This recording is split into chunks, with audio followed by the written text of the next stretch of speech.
Coach, good evening. How are you? I'm doing good. Congratulations. You guys scored 100 points, most points you've scored all season so far. Yeah. Uh, could you just talk about what was working tonight for you?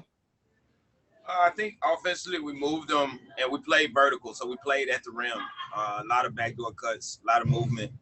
Ball wasn't stagnant. We got a lot of ball movement out of like secondary action. So even if the first action didn't work in the play, we got the ball to the other side of the floor and we just moved out of it. So it worked to our advantage.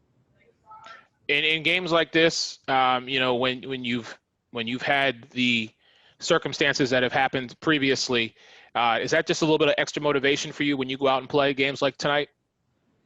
I mean, I guess. I mean, I'm motivated. I think the team was motivated. I think we've taken some things a little bit more personal now that we kind of got the weather for things. So, yeah, I think it was some motivation there. But, yeah, I mean, we just got to keep it there because nothing changes.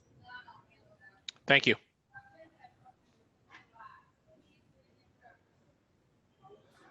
Chris Pennant. Good evening, Coach. I know that you wanted to preach defense after most of the season, but was the 93 points Connecticut scored, was that a product of more free throws or just not having the available personnel with Dolson out, or was it just something's missing on defense? I think we turned the ball over a little bit too much, and that gave them 26 extra attempts. 26 extra points. Sorry. And we had some miscommunications on some things that we were trying to do. We'll clean those things up. The intensity level and the effort was there, but you get a team that hasn't shot the ball well over 5 games, and so they just came out and they were on fire. Jasmine Thomas, who she shot the ball really well. She hadn't shot the ball like that. So when you have great players, that tends to happen if they're due, and we just have to clean some things up. But I was satisfied with our effort. It's just some other things we have to clean up. And it never looked during this game, even when Connecticut tied the score, when they got close in the second half, it never really looked uncomfortable or out of rhythm the same way that the team has in some other games. Where did that come from? How did you prepare for Connecticut tonight offensively? We just stuck to our game plan and we stayed focused. You didn't see any distractions. So that was a point of concentration for the team, for myself. We didn't let distractions bother us, and we just stayed focused on the game. We knew that 2 or 3 minutes unsettled could mean a run for them. So it's a process for us, but we'll get it right. Thank you, Coach. Nick Neindorf. Hey, Coach, congrats on the win. So your team got to the line 32 times tonight, which is almost double your previous high this season. Obviously, the fouls have been a big topic this season. Was tonight's performance a product of playing more vertically, like you said, or just getting to the rim more, a change in officiating, or something else? I don't know. I have no idea. I have to watch the game more. But that's an interesting stat, but I have no idea. And then can you talk a little bit about Diamond tonight? It seemed like obviously she's been dealing with knee inflammation all season, but it seemed like she had a little extra today. She was definitely getting out ahead of the break, and she had a big impact tonight. And that's what she does when she's healthy. So now we have to see how she feels tomorrow, But she looked good, especially in a lot of moments. She looked good, and we're just trying to help her get to where she needs to be. But tonight was a good stepping stone. At least, if her body can respond well tomorrow and the next day, we can keep on building on that. Thanks, Coach. Talropo. Yeah, Coach, I know you've talked a lot about Kahleah and just the added confidence she has this year, but can you maybe expand on that a little bit more now? It just seems like she is somebody you can be a go-to player and one of those people that can you can kind of count on, game after game to have a good offensive night. Yeah, I mean, she's a big piece to what we have, but we knew that.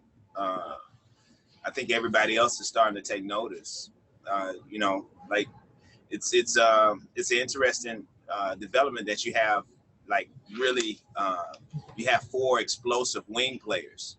I think we're one of the few teams that have that. Where in any other case, you can have either one of them be an all-star, and we're just happy that she wants to stay home with us, her family, and we think she's going to grow a lot in a Sky uniform. So we're happy about her progress, and we think that she's going to continue to grow as she gets more comfortable in our system. And if I could follow up real quick, I think we just sort of take for granted when we see double-digit assists from Courtney because we've seen it so much, but it is pretty spectacular. I feel like the assist numbers she's put up, especially the last 3 years. Can you sort of just address that, how consistent she is with the playmaking? I mean, she's really good. I think the game is actually slower for her than it is a lot of people, so she can see things coming. Very smart, high IQ, plays with a pace that helps us, that makes me a better coach, of course, but that makes her teammates better too. And when you have that pace that nobody has, and you can make decisions at a high speed, like sound decisions at a high speed, that's very rare. And so when you see like the elite point guards, they can go at a faster pace, at a higher level, and make good decisions at a faster pace and kind of see things coming. So the game is a little slower for them. And I think that's what you see when you see her. And that's why the assist numbers are so like out of the realm of what's normal, or what's been more normal than the player that leads. Like she separated herself from the first and the second place person every year. And it's not even close. Thank you.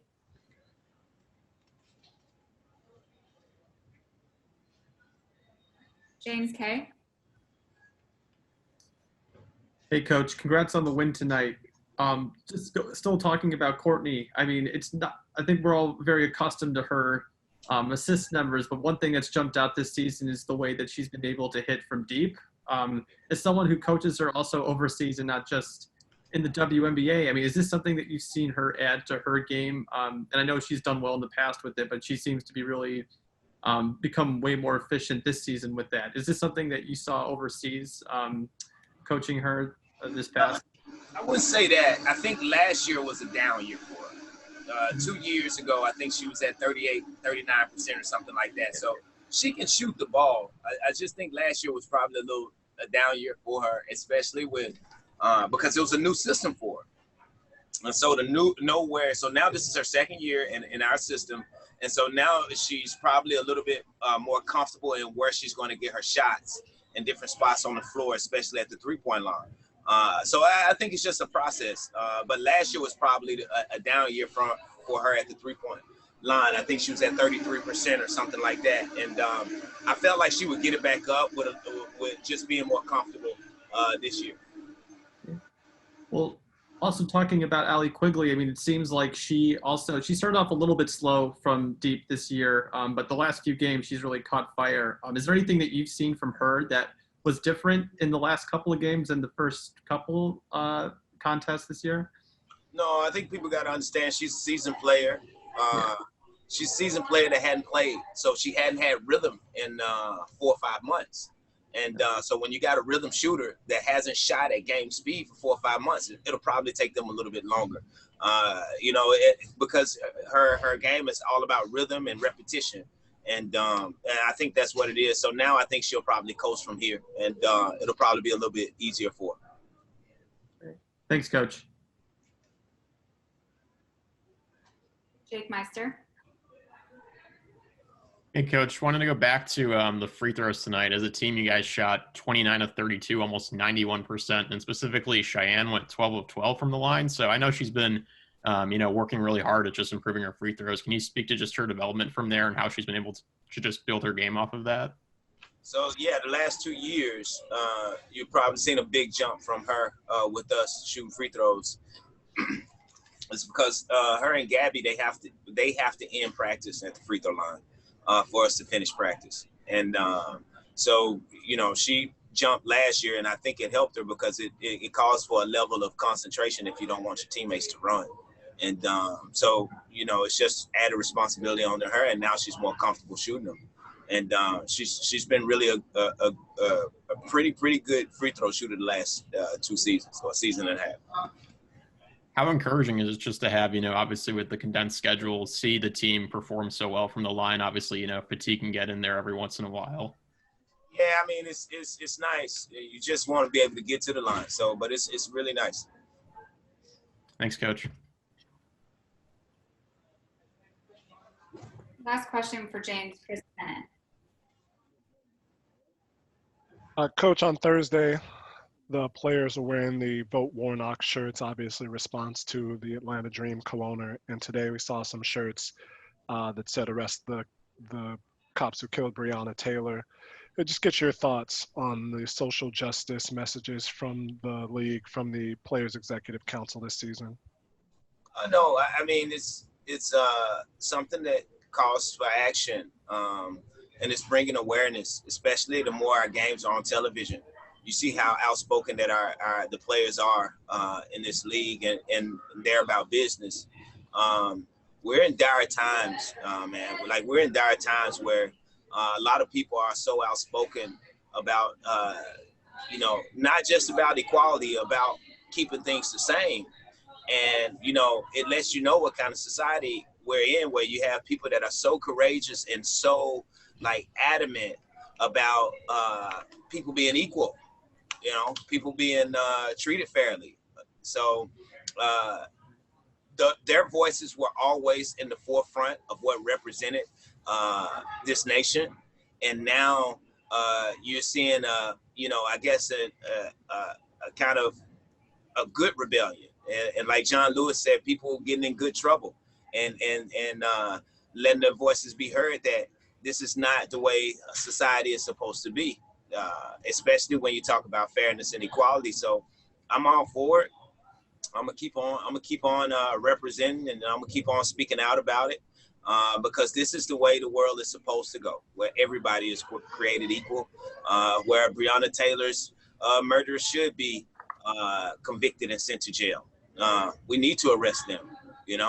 They're comfortable right now, and it's Breonna Taylor's family who's right now is suffering, mourning the loss of a beautiful young lady, so they need to go to jail. They need to go to prison. And not only them, it's more people out there that need to be convicted and go to prison as well. So we're going to keep on speaking on it, and until they take action. So this is not going away. I know some people think it's for a season, but it's not. Thank you, Coach. Thank you, James. Thank you so much. Thank you, guys. Continue to social distance. We'll have Allie Quigley up next, followed by Cheyenne Parker and Kahleah Copper.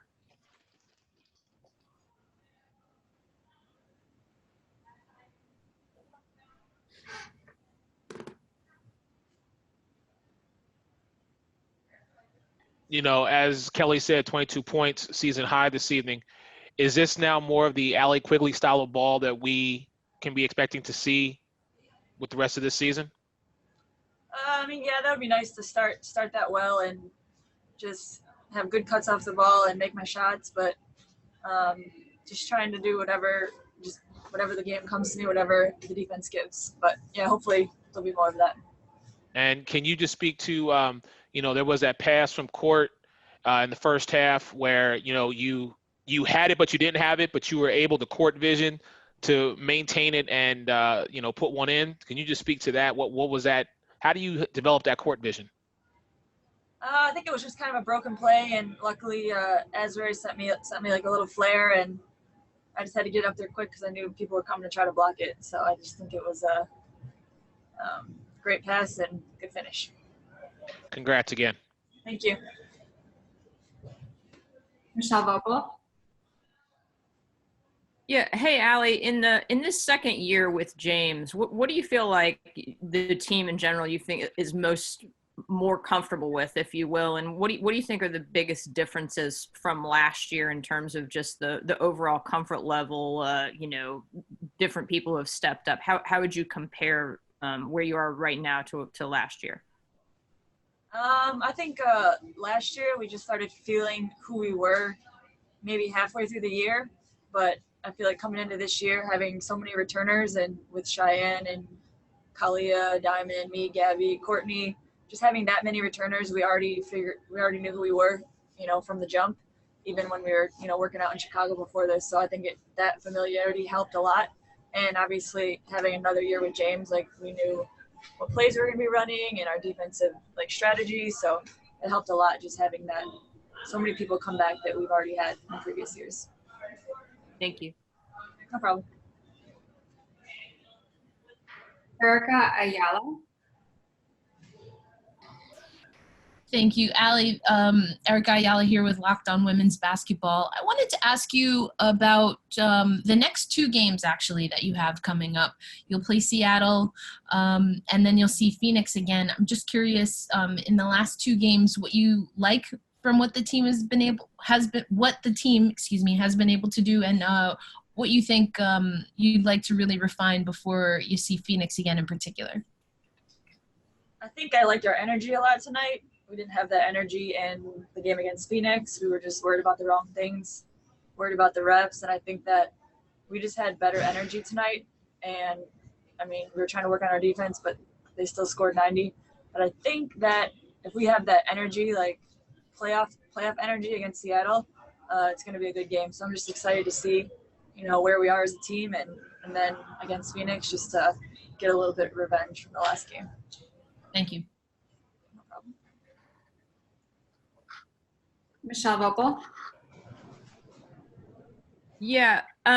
Allie, you talk about sort of, getting the refs kind of got to you guys a little bit. Do you think that's just going to maybe happen during the course of the season? There are those games where that's, whatever the case is, you get a little bit annoyed by it. But you guys have the sort of team that you bounce back well from that.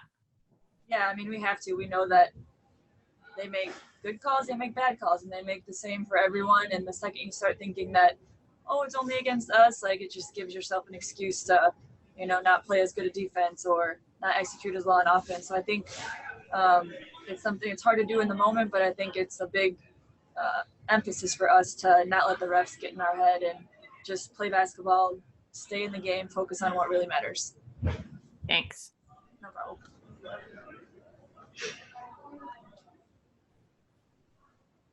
Chris Pennant.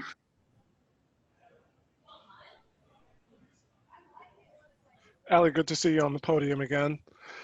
There was a sequence where right after Connecticut tied the game, where you hit a 3 off the dribble, and it looked very much like you were, the thought was in your head that you were going to put up that shot no matter what. Was that the case, or did you just feel like you had the advantage in that particular situation?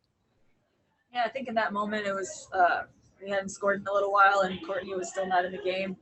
So it's the rare moment I'm running the one. So yeah, I definitely ran the play so I could be aggressive and make a good read or a good play. And I chose to be aggressive, and luckily it worked out with making that 3.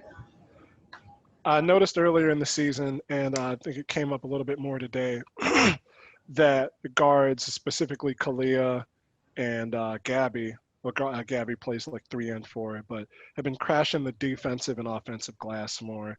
Is that an emphasis this season? Is that something that you're looking to do as well? Go to the glass more?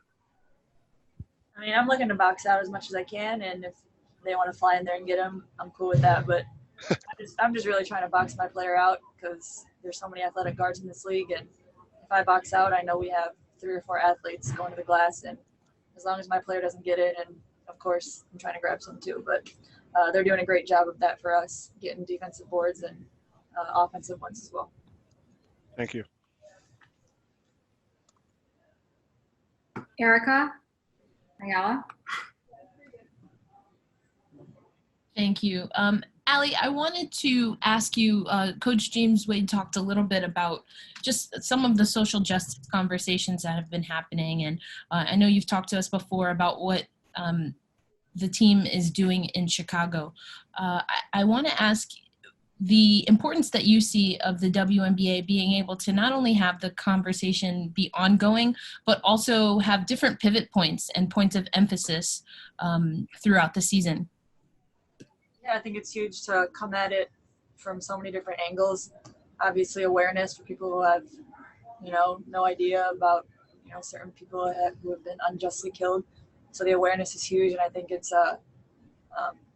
even bigger to put your words in action, and that's what we're trying to do from the bubble with getting as many people to donate to Chicago organizations, so we know that it directly affects, people of color in Chicago. And we're hoping to continue this next summer if there's no bubble, to actually be more hands-on and actually in the community. So I think it's important to raise awareness, give money, and then, face-to-face interaction is also huge.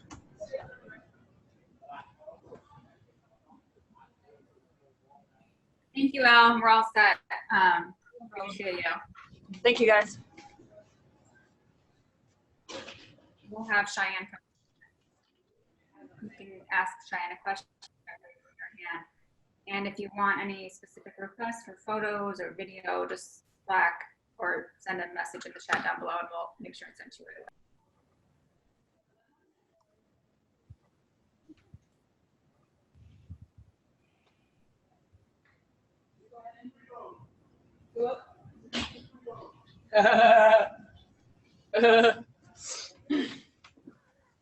I was on mute. Hi, Cece. Oh,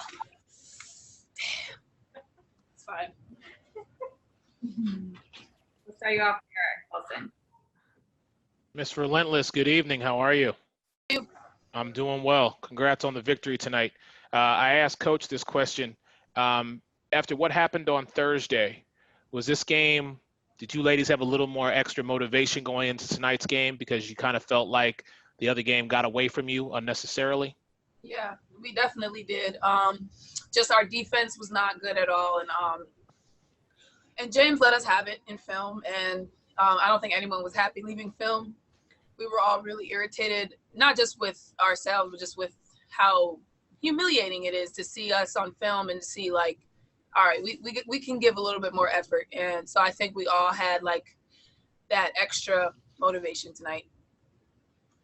And then along those lines, how has the meditation and you just really taking time to focus on you, how has that helped you, be consistent and actually achieve that level of success that you're looking for this season? It's helped me tremendously. I'm really thankful that it was actually Diamond who suggested it to me earlier in like January, February, and I didn't try it. I heard her say, like she said, try it, and I didn't try it until I got to the bubble. And then once I finally tried it, I was like, oh wow, like I love this, and I've been doing it ever since, and it's helped me so much. I'm really thankful. A lot of people had told me to try it, but Diamond was the one who she just tipped it off. Like I was like, okay, I'm gonna try it. And I finally tried it, and it's helped me a lot. Congrats again. Thank you. Michelle Vogel. Yeah, Cheyenne, Coach was talking about you and Gabby and shooting free throws at the end of practice, and I guess how that's maybe helped both of you. Obviously, you had a huge night tonight at the line. The team did, but you specifically. Can you just talk about that? I mean, a lot of people say free throws are mental, but it just seems like you guys were really, really sharp there. Yeah, free throws are mental because for one, there's no defense. It's literally a free throw. It's a free shot. So it's just about focus and knocking the shot down. And since James has been a coach, he's made Gabrielle and myself finish out every single practice with a free throw. And I think that helped a lot with just the focus of it, like just knowing that it's literally a free throw, knock it down so we can all go home, when you're tired at the end of practice. So it definitely carries over. Thank you.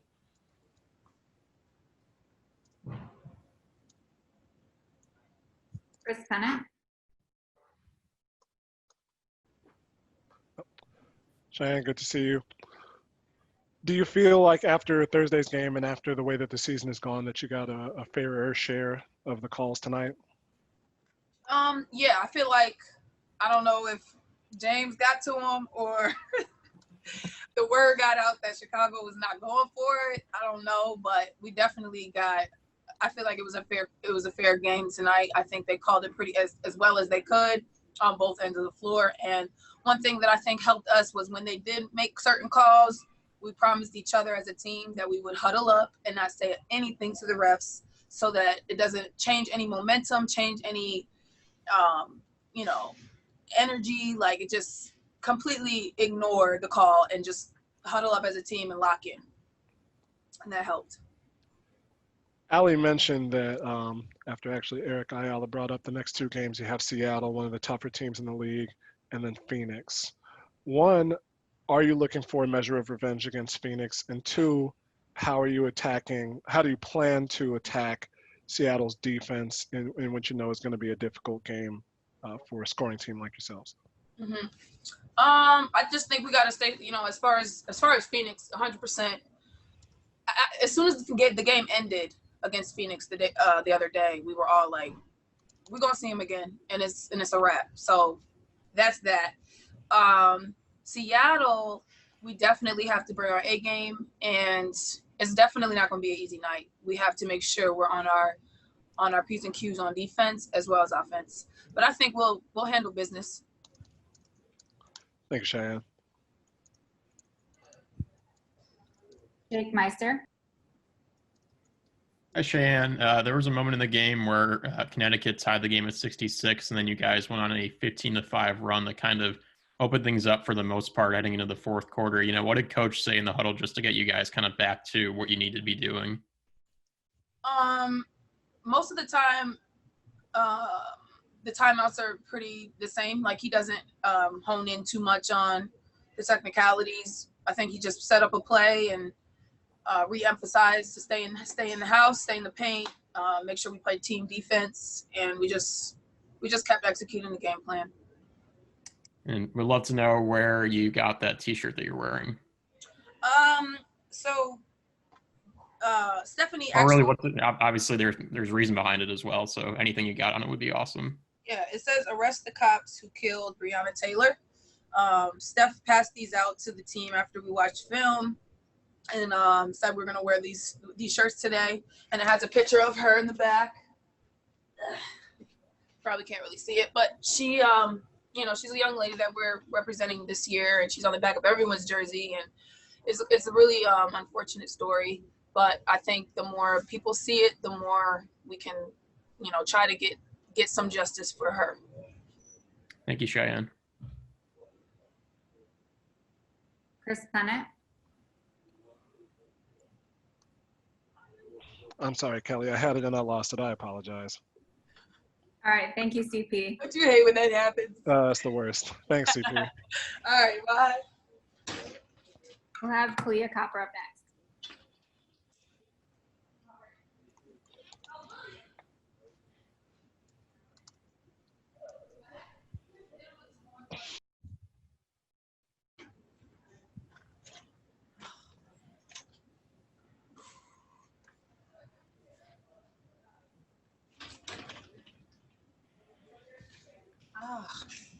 Hi, Ka. Thank you for joining us. Hey. The broadcast tonight said you're having a banner year as a starter and career high in steals tonight. I'm sorry, I didn't hear you. They said were having a banner year as a starter and then career high in steals. We'll start you off with Eric Wilson. Thank you. Good evening. How are you? Good. How are you doing? I'm well. Congrats on the victory this evening. Was Thursday night's loss kind of more of a motivation for you ladies going into today's game? Yeah, it was really motivation. I think Chantel Lavender is not here, but she sent us a really good message, and just being like, we gotta be tougher. And I think we responded well to what she said, and I think that was important for her, even though she's not here, to still give her input, because she's a really important piece to this team, and she's one of those leaders. And along those lines, what's it like playing with Sid as she gets her minutes up and gets the feel for this team. What's it like to play with her on the court? It's great to play with Sid because she's just an energizer bunny. She's going to play defense and she's going to get everybody involved, and she's definitely a vocal leader for us. So we need as much leadership as we can get. Awesome. Congrats again. Thank you.